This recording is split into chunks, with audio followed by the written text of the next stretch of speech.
Alas 9 ng umaga na magbukas ang Pamela's Furniture Shop.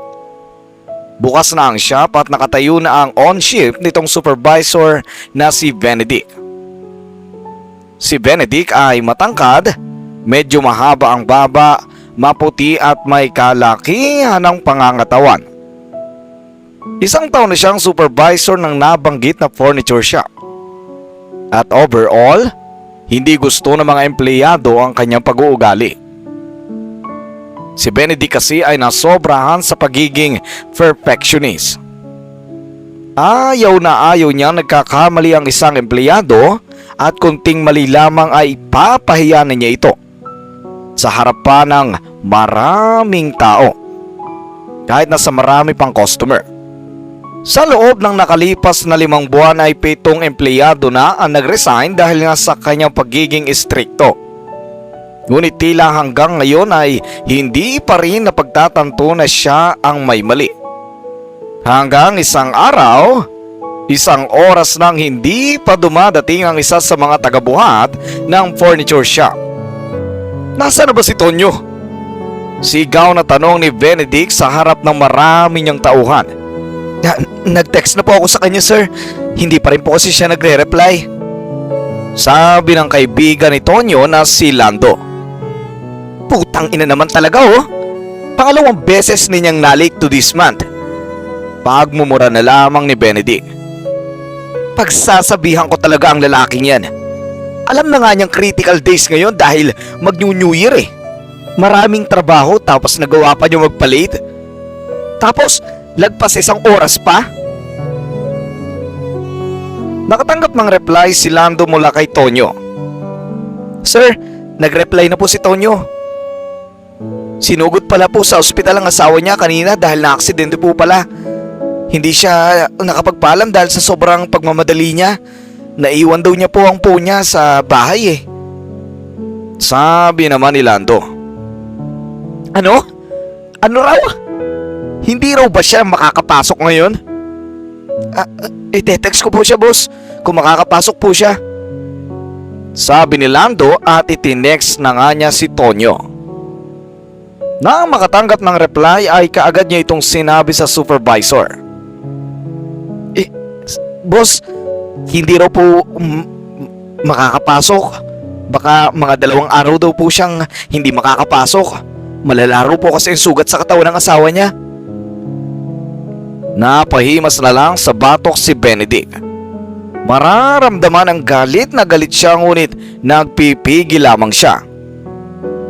"Lando, sabihin mo sa kanya, huwag na siyang papasok. Hindi ako tumatanggap ng kahit na anong excuse. Naiintindihan niyo ba yon? Kahit may bagyo, kahit may mamatay, kahit magunaw pa ang mundo, ang trabaho ay trabaho. Palagi niyong ihiwalay ang mga personal na bagay sa trabaho. Ang trabaho ang nagpapakain sa inyo, hindi ang mga personal na bagay." Pero boss, kawawa naman po si Tonyo. Hindi po siya pwedeng mawala ng trabaho lalo ngayon na-aksidente po ang asawa niya, sabi naman ni Lando. "Talaga ba? Kung ikaw kaya mag-resign at ibigay mo sa kanya ang posisyon mo, tandaan nyo, empleyado lang kayo. Kayang-kaya ko kayong palitan kahit anong oras. Kaya ayusin nyo ang desisyon nyo sa buhay. Naintindihan nyo ba yon?" Natahimik na nga si Lando dahil sa sinabi ni Benedict. Ayaw niyang isakripisyo ang kanyang trabaho para kay Tonyo dahil may pamilya rin siyang binubuhay. Nang matapos ang trabaho ay binisita ni Lando si Tonyo sa ospital. Nagpadala pa siya ng mga prutas para sa naaksidente nitong asawa na hanggang ngayon ay wala pa ring malay. Nasagasaan daw kasi ng sasakyan ng asawa ni Tonyo habang naglalakad ito pauwi galing sa trabaho. Umupo si Tonyo at Lando sa upuan na nakagilid sa kwarto. Maraming salamat para. Ikaw lang ang dumalo sa akin ngayon," sabi ni Tonyo. "Wala yun par. Sana'y gumaling na ang asawa mo. Alam kong masakit itong tanggapin para sa'yo. May asawa rin ako kaya alam na alam ko kung ano nararamdaman mo ngayon. Sabi naman ni Lando. Mahal na mahal ko ang asawa ko at gagawin ko lahat para sa kanya. Sabi naman ni Tonyo at napaiyak na. Nga pala, anong sabi ni boss kanina? Tonyo, pasensya na pero ang totoo niyan, sinabi niya sa akin na huwag ka na raw papasok at iawol ka na raw niya. Nanlaki ang mga mata ni Tonyo sa gulat dahil hindi siya pwedeng mawala ng trabaho sa kalagitnaan ng malagim na yugto ng kanyang buhay. Mas lalong hindi siya pwedeng iawol ng boss dahil may hirapan siya maghanap ng kapalit na trabaho kapag may bad record siya sa dating pinagtatrabahuhan. Par, sinabi mo ba sa kanya na na-aksidente ang asawa ko? Oo, sinabi ko sa kanya kaya lang ang sabi niya dapat daw nakahiwalay ang trabaho sa personal na bagay. Professionalism na lang daw sana. Labag sa loob na sabi ni Lando. Diyos ko, hindi ako pwedeng mawala ng trabaho ngayon. May 4 kaming anak ng asawa ko at natigil pa siya ngayon sa pagtatrabaho. Kaya lalong-lalong hindi ako pwedeng mawala ng trabaho ngayon. Pag-aalala ni Tonyo. Iyon din yan sabi ko sa kanya. Kaya lang, alam mo naman yung boss natin, di ba? Masyadong stricto. Sa sobrang stricto, nawala na ng humanity. Kung siya lang din naman ang boss ko, mas mabuti pang magre-resign na lang ako. Paabutin ko na lang ito sa January. Tapos aalisan ko rin siya matapos nun. Sabi ni Lando. Napaluhan na lang si Tonyo ngunit kaagad niya itong pinunas gamit ang likod ng kanyang kamay. Problemado na siya ngayon. Kinabukasan sa store ay pumasok si Tonyo pero hindi upang magtrabaho kung hindi upang ipaliwanag kay Benedict ang kanyang kalagayan at upang humingi ng konsiderasyon. Boss, narinig ko po pala kay Lando na tinatanggal niyo na po ako sa trabaho ngayon. Kabadong tanong ni Tonyo. Oo, totoo nga yun. Kaya bakit ka nandito? Tanong ni Benedict. Boss, malala ang kondisyon ng asawa ko ngayon. Hindi ako pwedeng mawala ng trabaho dahil may 4 kaming mga anak. Lahat nag-aaral. Baka naman po kahit konting konsiderasyon lang. Hindi ko naman ginustong maaksidente ang asawa ko. At saka, hindi niyo po ako pwedeng iawol dahil nagpaalam po ako sa inyo. Nagpaalam? Oo, pero late na. Kasi nga sa sobrang pagmamadali ko po, naiwan ko po ang phone ko sa bahay nang ihatid ko sa ospital ang asawa ko. No, hindi pwede sa akin ang mga excuse na yan, Tonyo. Umalis ka na dahil wala kang mapapala sa akin ngayon. Hindi na magbabago pa ang isip ko. Naintindihan mo? At tumawag na nga ng guard si Benedict upang kalad ka rin palabas si Tonyo. Kung itrato niya ito ay para ba itong basahan? Ganitong uri ng boss si Benedict. Walang konsiderasyon. Black and white ang desisyon sa buhay. At nawalan na ng humanity dahil sa trabaho. Kinabukasan ay si Benedict naman ang nalate sa trabaho ng halos 1 oras. Dahil nalate siyang nagising kaya't naabutan siya ng traffic. Nang pumasok siya ay parang wala man lang nangyari. Ni hindi man lang siya humingi ng pasensya at nagpaliwanag sa mga empleyado na naghihintay sa kanya. Samantala, nag-uusap sina Lando at ang isa pang empleyado sa shop ni Marco habang nagbubuhat sila ng mga furniture sa inventory room ng shop. Napakasama talaga ng ugali ng supervisor natin, Lando, no? Paano niya nagawa yun kay Tonyo? Parang wala na siyang puso sa ginawa niya. Alam mo, imbes na manghingi ng abuloy sa atin para may maitulong tayo kay Tonyo, iyan, tinanggal pa niya. Sabi ni Marco. Kaya nga alam mo, magre-resign na rin ako ngayong January dahil hindi ko na siya kayang tagalan. Kung ako sa inyo, sabay-sabay tayong mag-resign para mawala na sila ng mga empleyado. Alam mo, total, sabi naman niya, madali lang daw na mapapalitan tayo. Oh, edi sabay-sabay na lang tayo mag-resign. Total, madali lang naman pala yun, na mapalitan tayo eh. Sabi ni Lando. Nako, sama ako sa iyo par. Ayoko na rin magtrabaho rito. Sabihin ko sa ibang mga empleyado rito na sabay-sabay tayo magpasa ng resignation letter para masyak ang boss natin. At baka sakaling mapagtanto niya na maling-mali ang trato niya sa atin. At kinausap nga ni Lando at Marco ang iba pang mga katrabaho at tinanong kung gusto ba nila mag-resign. Sa 15 katao na nakausap nila, 8 ang may balak na ngang mag-resign ngayong January. Kaya napagplanuhan nilang bukas ay magpapasa na sila ng resignation upang maglalas day na lang sila sa January 30. Kinabukasan niya ay nagpasa ang 10 katao ng resignation letter. Nasa opisina sila ni Benedict lahat. Gusto niyo mag-resign lahat? Paninigurado ni Benedict. Opo boss, hindi na po kasi makatarungan na naging trato niyo kay Tonyo. Kung ibabalik niyo po siya sa trabaho, baka po sakali magbago po ang isip namin. Sabi ni Lando. Natawa naman si Benedict. Ayos ka lang ba, Lando? Sa akin ka pa talaga nakikipag-negosasyon? Tingin mo ba, kawalan kayo sa akin? Tulad nga na sabi ko sa inyo, kayang-kaya ko kayong palitan anumang oras. Kahit pa sabay-sabay kayo. Kung gusto nyo mag-resign, edi go! Hindi ko kayo pipigilan. Sabi naman ni Benedict. Kaya naman lalong na-insulto ang mga empleyado sa sinabi nito. Sige po boss, magre-resign na po kami. At maglalas day na kami sa January 30.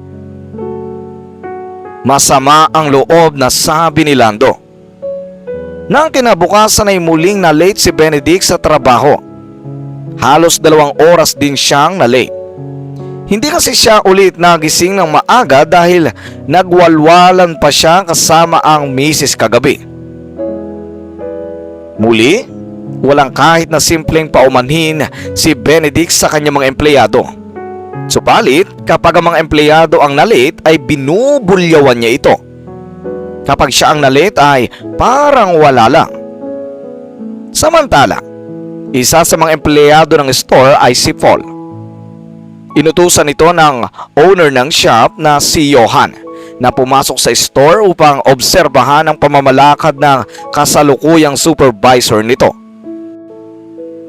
Napansin kasi ni Johan na mga 7 empleyado nag-resign sa kanyang shop nitong mga nakaraan at tingin niya ay hindi ito katanggap-tanggap. Aniya ay baka may mali sa pamamalakad kung kaya't nagsisialisa ng mga empleyado. Nakipagkita si Paul kay Johan sa isang coffee shop na bagong tayo lamang. At ito ay kay Johan din. Pinagandaan ni Johan si Paul ng milk tea at tinapay at inalatag ito sa isang dining table. Maraming salamat boss, sabi ni Paul. No problem Paul. Kamusta naman ang pag-obserba mo sa loob ng furniture shop ko?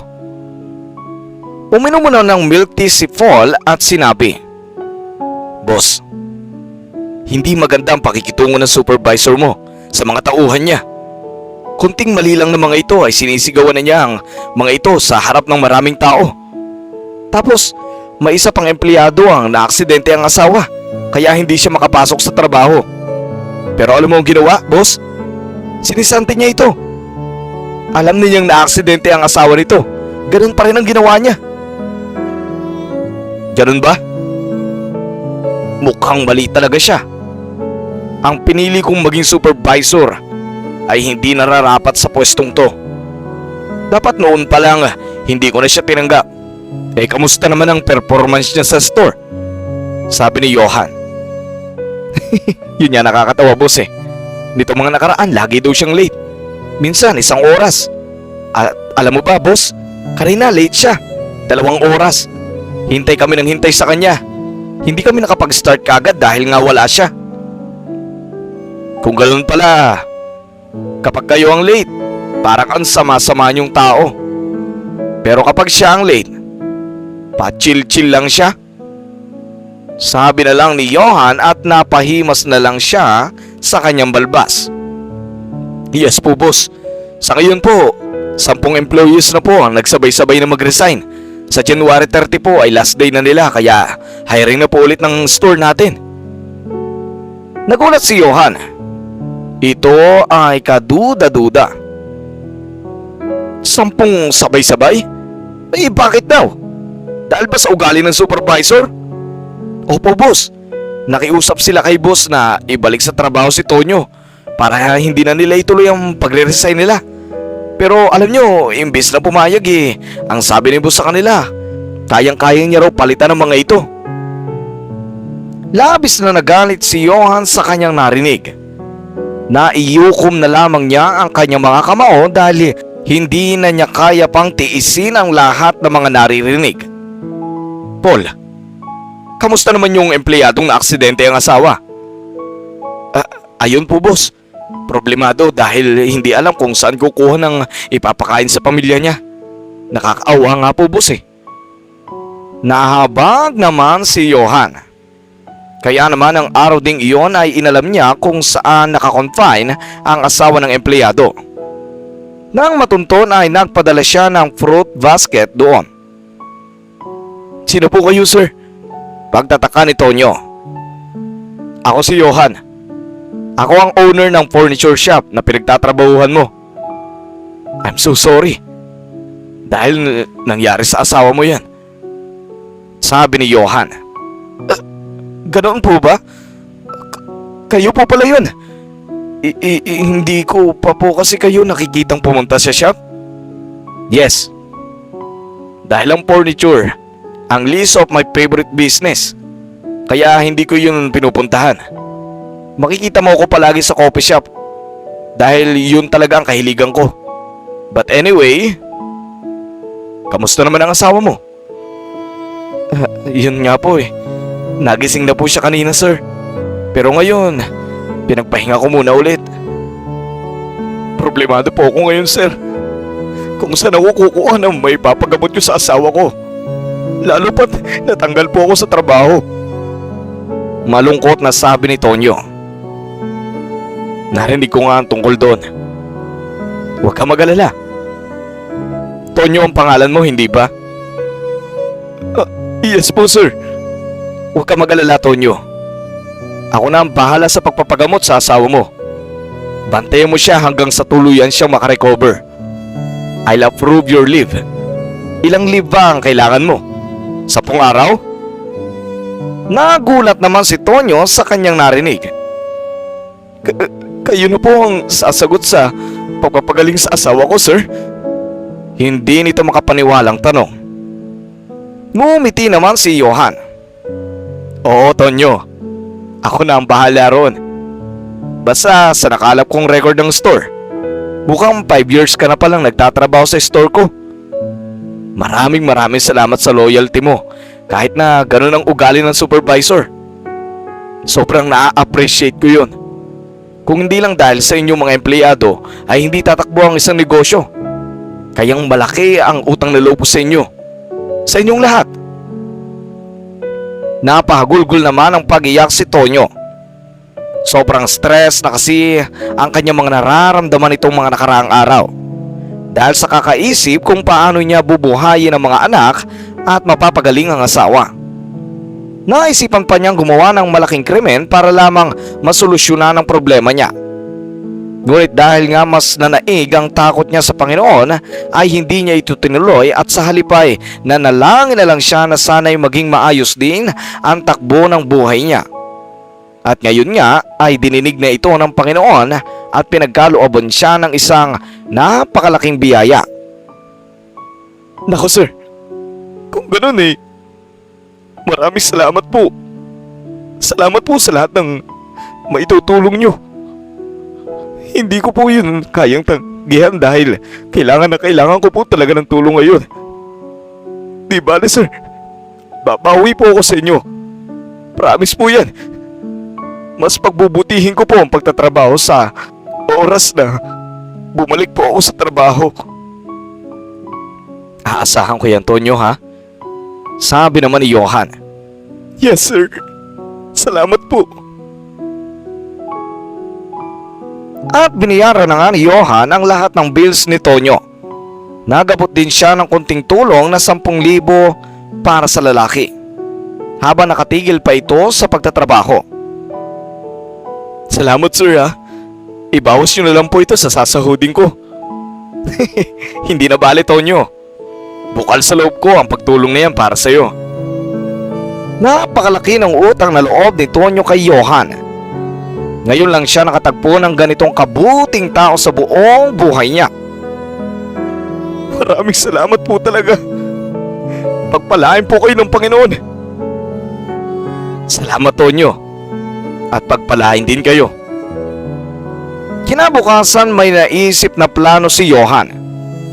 Nagbihis marumi siya at pumasok sa loob ng store. Nagmasid siya sa paligid at kunwari ay titingin-tingin sa mga panindang furniture. Iho, magkano ho itong sopa? Tanong ni Johan kay Benedict na nakatayo sa tabi ng sopa. Pinagmasdan siya ni Benedict mula ulo hanggang paa. Sa tingin pa lamang nito ay parang may balak na itong manghusga. Bakit ka nandito, tanda? Sino nagpapasok sa iyo rito? Tanong ni Benedict. Ha? Customer ako rito, iho. Sabi ni Johan. Maya-maya ay may biglang sumingit na customer. Sir, magkano po itong sopa? Tanong ng customer sa parehong sopa na tinatanong ni Johan kanina. 15,000 po ang sopa na ito. Madami. Nakangiting sabi ni Benedict. Ganun ba? Kung ganun ay ibibilihin ko na po ito. Maganda po ito. Komento naman ng customer. Sige po, madam. Hintay lang po kayo at kukuha lang po kami ng stock. Ano po bang kulay ang gusto nyo? At saka pang ilang tao po ba? Okay na yung ganyang kulay at laki. Sabi ng customer. Sige, madam. Wait lang po, ha? Ask ko lang po yung kasamahan ko if may ganito pa po bang stock sa loob. Umalis na nga si Benedict at makalipas ang 5 minuto ay bumalik na rin ito. Naku, madam, wala na palang stock sa loob. Ito na lang ang natira. Ayos lang po ba yun? Pinagmasdan ng customer ang sopa. Mukhang okay naman tong nakadisplay kaya walang problema. Kukunin ko na ito. Teka, iyo. Akong una sa sopa na ito. Giit ni Johan. Ngunit hindi siya pinansin ni Benedict. Sa halip ay nilapitan ni Benedict ang guard at itinuro siya.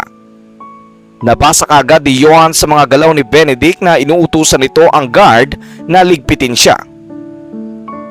Maya-maya pa nga ay nilapitan siya ng guard. Tanda, tara na. At huwag ka nang gumawa ng iskandalo rito.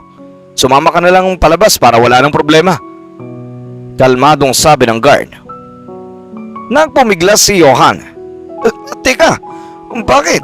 Customer ako dito. Bakit nyo ba ako pinapalayas? Napagutusan lang, tanda. Ano pang magagawa ko? Kung napagutusan lang. Walang personalan, trabaho lang ito. Sabi ng guard. At kinaladkad na nga siya ng guwardya palabas ng store. Ngayon ay lubusan ng naunawa ni Johan kung ano ba talaga ang ugali ng supervisor. Kaya niya ito ginawa ay dahil gusto niyang maranasan ng personal ang mga masasamang impormasyong narinig niya mula kay Paul. Iba pa rin talaga kapag nasaksihan mo ang isang bagay kumpara kapag naririnig mo lang ito. Bago niya tanggalin si Benedict ay gusto mo nang makita ng kanyang dalawang mga mata kung ano ang klaseng supervisor nga ba talaga si Benedict. At ngayon ay hindi na siya gagawa ng nakabase lang sa sabi-sabi. Dahil ngayon ay may ebidensya na siya. Alas 10 ng umaga nang makatanggap si Benedict ng tawag mula sa owner ng store. At pinapatigil muna nito ang operasyon ng shop dahil darating aniya siya. Hindi muna sila nagpapasok ng mga customer. Takang-taka ang mga empleyado sa nangyari. Dahil ito ang unang beses na nagsara ang store sa kalagitnaan ng pagbubukas nito.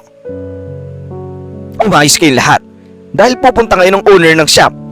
Ngayon lang siya magpapakita sa atin after 20 years. Kaya ayusin niyo yung mga kilos niyo, ha? Naiintindihan niyo ba yon? Paalala ni Benedict. Makalipas ang isang oras ay pumasok na nga ang isang lalaking nakasuot ng suit at nakatayfa. Ito ay walang iba kung hindi si Johan. Bihis na bihis ito kumpara sa itsura nito kanina. Kasama ni Johan ang manager ng store. Ang manager ng store lang kasi ang nakakakilala sa owner ng store ng personal. Siya ang owner ng store na to. Pakilala ng manager sa lahat kay Johan. Nagulangtang naman si Benedict dahil ang owner ng store ay ang matanda na kanina ay pinagsupladahan niya. Bagamat magkaiba ang ayos ng mga ito ay iisa pa rin naman sila na mukha. Kaya namumukhaan niya ito. Nagsitayo ang nasa 40 empleyado ng furniture shop sa harap ni Johan. Si Johan naman ay naglakad lang habang pinagmamasdan ng bawat mga empleyado. Tama ang narinig niyo mula sa manager. Ako ang owner ng shop at ako si Johan. Nabalitaan ko na hindi raw maganda ang nangyayari sa mga empleyado ko sa store na to. 10 araw yung nag-resign eh. Pwede ko bang malaman kung sino ang mga yon? Walang nagtaas ng kamay at lahat ay kabado dahil pakaramdam nila ay tinatrap sila ni Johan. It's okay. Wala naman akong gagawin masama sa inyo. Gusto ko lang talagang malaman kung sino kayo. Sabi ni Johan. Nang magtaas ng kamay si Lando ay nagsunod-sunod na rin ang iba pang mga nagpasa ng resignation letter. Oh, I see. Sabi ni Johan at nilapitan si Lando. Nauna nagtaas ng kamay. Binasa ni Johan ang nameplate na nakasabit sa damit ni Lando. Ikaw, Lando, pwede ko bang malaman ang rason kung bakit mo gusto mag-resign? Pwede kang maging hanes sa aming lahat dito. Consider this as an open forum. Napabuntong hininga naman si Lando. Dahil po hindi ko na kaya po ang pamamalakad ng supervisor ng store na ito, sir. Hindi ko na po kayang tagalan kaya nag-decide na po kami mag-resign na. Hindi na po makatao ang pagmamalakad nila dito. Pagtatapat ni Lando. Matagal na niya itong gustong sabihin. Kaya ngayong nasabi na niya ito ay gumaan ang pakiramdam niya. Nilapitan naman ni Johan si Benedict. Totoo ba ang sinasabi ni Lando, Benedict? Tanong ni Johan. Kinabahan naman si Benedict dahil alam ni Johan ang mga ginawa nito sa loob ng trabaho. Hindi po yung totoo, boss. Nanginginig sa takot na pagsisinungaling ni Benedict. At bakit ka nga pala late nito mga nakaraang araw? Chinek ko mga record mo at nakalimang late ka na rin this month. Sabi ni Johan. Pasensya na po, boss. Hindi na po yun mauulit. Next time po, aagahan ko na po. Wala nang next time, Benedict. Sabi ni Johan. Nagulat ang mga empleyado. Why, sir? Bakit po walang next time? Dahil hindi ko kailangan ng empleyado na kagaya mo. Kayang-kaya kitang palitan. Kahit na anong oras. Kagaya ng sinabi mo sa mga empleyado ng store na ito. Ang akala mo ba, hindi ko malalaman ang pangmamaliit mo sa mga empleyado ko? Alam na alam ko ang lahat ng mga ginawa mo dahil nakarating sa akin ang pag-uugali mo.